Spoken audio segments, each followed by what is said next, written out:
उन दिनों की बात है जब एक सन्यासी सेब के बाग में अपना समय व्यतीत कर रहे थे। उस समय तक सन्यासी की प्रसिद्धि दूर दूर तक फैल चुकी थी। लोग अपनी चिंताओं और समस्याओं का समाधान खोजने के लिए दूर दूर से सन्यासी के पास आते थे। ऐसे ही एक दिन जब सन्यासी सेब के जंगल में लोगों को उपदेश दे रहे थे, तो एक आदमी अपने 24-25 साल के बेटे के साथ सन्यासी की ओर आ रहा था। जब वे उपदेश स्थल के पास पहुंचे तो सन्यासी ने उनकी ओर देखा और इशारा किया। उसके पास बैठने के लिए जब उपदेश समाप्त हो गया और सभी लोग चले गए, तब सन्यासी ने उस व्यक्ति को अपने पास बुलाया और बैठने को कहा। चारों ओर हरियाली थी, मौसम सुहाना था, तरह तरह के पक्षियों की आवाजें गूंज रही थीं। ऐसा नजारा देखकर उस व्यक्ति को अंदर से बहुत शांति महसूस हो रही थी। इसके बाद सन्यासी ने उस व्यक्ति से आने का कारण पूछा। इस पर वह व्यक्ति बोला, हे महात्मा, मैं अपने बेटे को आपसे मिलवाने के लिए 2 दिन की लंबी यात्रा कर आया हूं। ये मेरा इकलौता बेटा है और वह हर वक्त थका रहता है। ऐसा लगता है कि इसमें जान ही नहीं है। इसका स्वभाव भी काफी चिड़चिड़ा हो गया है। अगर हम इसे कुछ भी कहें तो ये हमारी छोटी छोटी बातों पर गुस्सा हो जाता है। इसकी देखने की क्षमता भी उम्र से पहले ही कमजोर हो गई है और उसके बाल भी सफेद हो रहे हैं। इतनी कम उम्र में बूढ़ा दिखने लगा। मैं समझ नहीं पा रहा हूं कि उसके साथ क्या हो रहा है। हे सन्यासी, मुझे अपने बेटे की बहुत चिंता हो रही है। मैं अपने बेटे को डॉक्टर के पास ले गया तो उन्होंने कुछ दवा दी और कहा, बेटा कम तनाव ले। वह अपने दिमाग पर बहुत अधिक तनाव लेता है, इसीलिए उसकी यह हालत है। लेकिन उन्हें बहुत समझाने के बाद भी मुझे तनाव का मतलब समझ नहीं आया। मुझे नहीं पता कि तनाव क्या है, इसका कारण क्या है और इसे कैसे दूर किया जाए मेरे बेटे के मन की। लेकिन सबसे पहले मुझे यह समझना होगा कि तनाव क्या है, इसलिए मैं आपके पास आया हूं। सन्यासी, कृपया मेरी समस्या का समाधान करें। यह सुनकर सन्यासी ने उनके बेटे को बहुत ध्यान से देखा। उसके चेहरे को देखा, उसकी आंखों को देखा, फिर उसके हाथों की नाड़ी भी जांची। ये सब अनुष्ठान करने के बाद सन्यासी ने उस व्यक्ति से कहा कि तनाव कोई भी नहीं लेना चाहता, लेकिन फिर भी ये तनाव व्यक्ति के दिमाग को दीमक की तरह जकड़ लेता है और व्यक्ति को पता भी नहीं चलता कि वह तनाव में है। लेकिन अगर व्यक्ति तनाव के कारणों को अच्छे से समझ ले और तनाव के बारे में एक पैमाना बना ले जिससे उसे पता चल सके कि वह कितना तनावग्रस्त है, तो वह इस समस्या का समाधान भी ढूंढ सकता है। सबसे पहले यह समझ ले कि तनाव क्या है। जब भी कोई व्यक्ति काम कर रहा हो लेकिन उसका मन कल्पनाओं में भटक रहा होता है, इसलिए उसके शरीर और दिमाग के बीच एक दूरी बन जाती है। यह दूरी जितनी अधिक होती है, व्यक्ति उतनी ही देर तक बेहोशी की स्थिति में रहता है और शरीर और मन के बीच के इस तनाव को ही तनाव कहा जाता है। आखिर पसंदीदा खेल खेलने के बाद इंसान ऊर्जा और खुशी से क्यों भर जाता है, जबकि वह अपने शरीर को थका चुका होता है।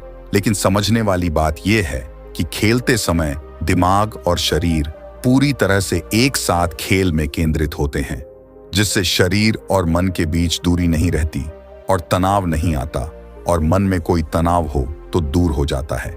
लेकिन इसके विपरीत जब हम कुछ ऐसा करते हैं जो हमें पसंद नहीं है, तो हमारा शरीर वह काम कर रहा है लेकिन हमारा मन कहीं दूर कल्पनाओं में भटक रहा है, जिससे शरीर और दिमाग के बीच दरार पैदा हो जाती है और तनाव पैदा हो जाता है।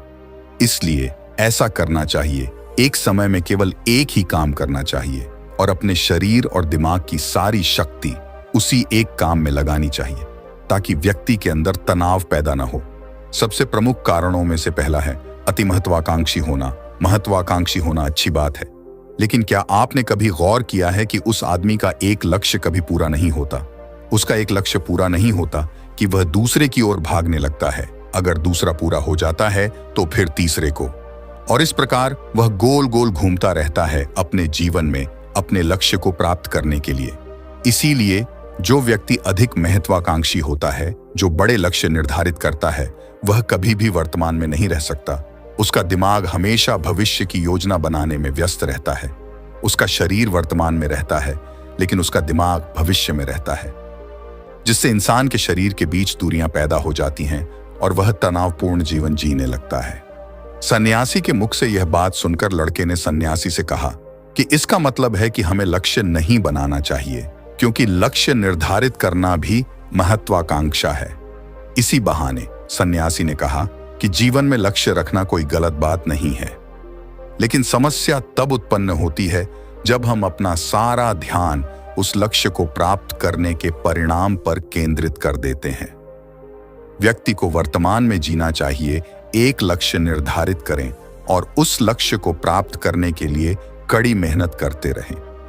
लेकिन साथ ही आपको यह भी ज्ञान होना चाहिए कि आप अभी भी वर्तमान में जी रहे हैं और वर्तमान सत्य है। सन्यासी ने आगे कहा कि ईर्ष्या तनाव का एक और बड़ा कारण है। जब कोई व्यक्ति ईर्ष्या से भर जाता है तो उसका मन अंदर ही अंदर सड़ने लगता है। ईर्ष्या एक आंतरिक घाव है, यानी मन का घाव इंसान के शरीर का घाव तो ठीक हो सकता है, लेकिन मन का घाव कभी नहीं भर सकता। इसलिए कभी भी दूसरों की उन्नति और खुशी से ईर्ष्या नहीं करनी चाहिए, क्योंकि ईर्ष्या तनाव का कारण बनती है। इसके बाद सन्यासी ने तनाव का अगला कारण बताया और कहा कि अरुचिकर काम भी मन में तनाव पैदा करता है। जो काम हमें करना पसंद नहीं है, उस काम में हमारा मन नहीं लग पाएगा। हमारा शरीर वहीं बैठ जाएगा, लेकिन हमारा मन कल्पना की उड़ान भरता है, जिससे शरीर और मन के बीच दूरी पैदा हो जाती है और व्यक्ति तनावग्रस्त हो जाता है। इसलिए व्यक्ति को हमेशा अपनी रुचि के अनुसार ही कार्य करना चाहिए। यदि व्यक्ति ने यह तय कर लिया है कि उसे कौन सा काम करना है और वह उसी काम को अपने जीवन का लक्ष्य बना लेता है, तब वह काम उसके लिए काम नहीं बल्कि खेल बन जाता है। लेकिन दोस्तों, अपने जुनून को फॉलो करो, यह कहना कितना आसान है, अपना सच्चा जुनून ढूंढना कितना मुश्किल है। क्योंकि आजकल ज्यादातर युवा सेलिब्रिटीज और सोशल मीडिया से प्रभावित हैं। वे किसी भी काम को अपना जुनून मानते हैं और फिर कुछ दिनों तक कोशिश करने के बाद उसे बीच में ही छोड़ देते हैं, क्योंकि यह उनका जुनून नहीं था, और इस तरह वे अपना कीमती समय और ऊर्जा बर्बाद करते हैं। तनाव का चौथा कारण है दूसरों से अपेक्षा करना। सन्यासी ने उस व्यक्ति की ओर इशारा करते हुए कहा, एक पिता के रूप में तुम्हें अपने बेटे से बहुत सारी उम्मीदें होंगी कि आपका बेटा बहुत सफल इंसान बने, आपका नाम रोशन करे और जैसा जीवन चाहे वैसा जिए, आपकी हर बात माने। लेकिन क्या आज तक किसी की भी उम्मीदें पूरी हुई हैं?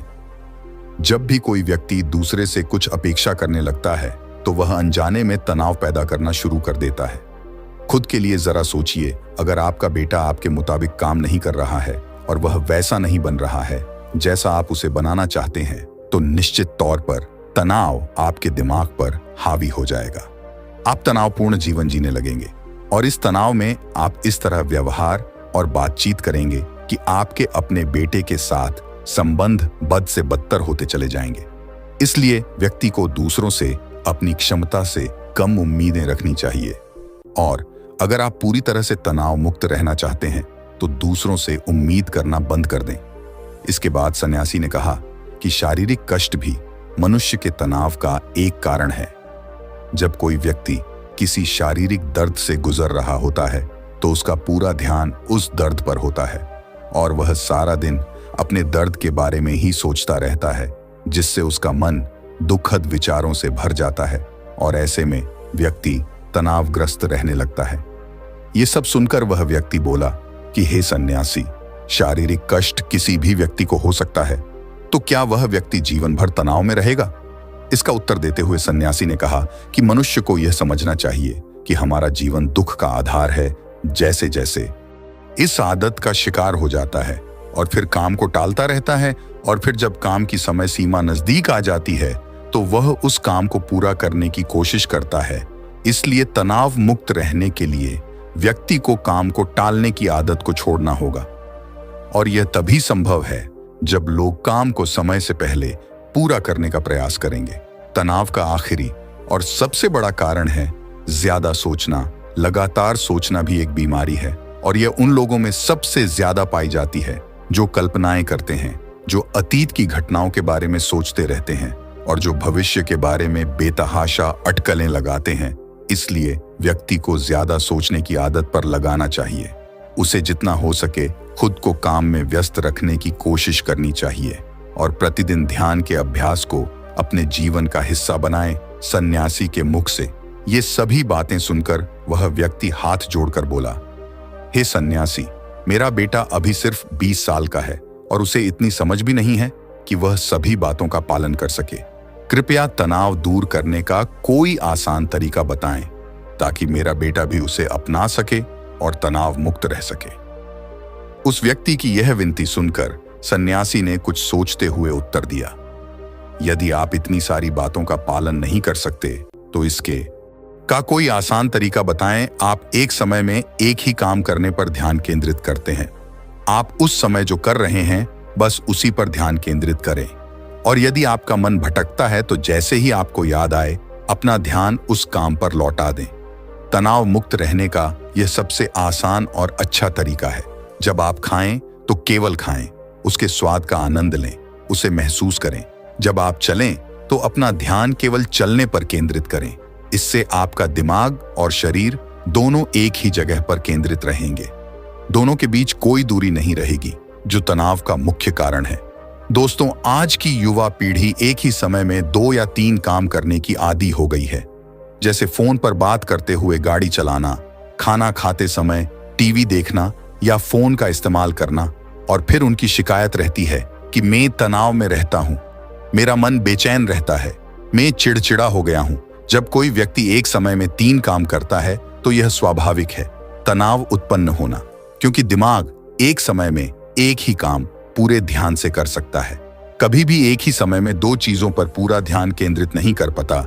इसलिए जहां तक हो सके एक समय में एक ही काम को पूरे ध्यान से करने की कोशिश करें।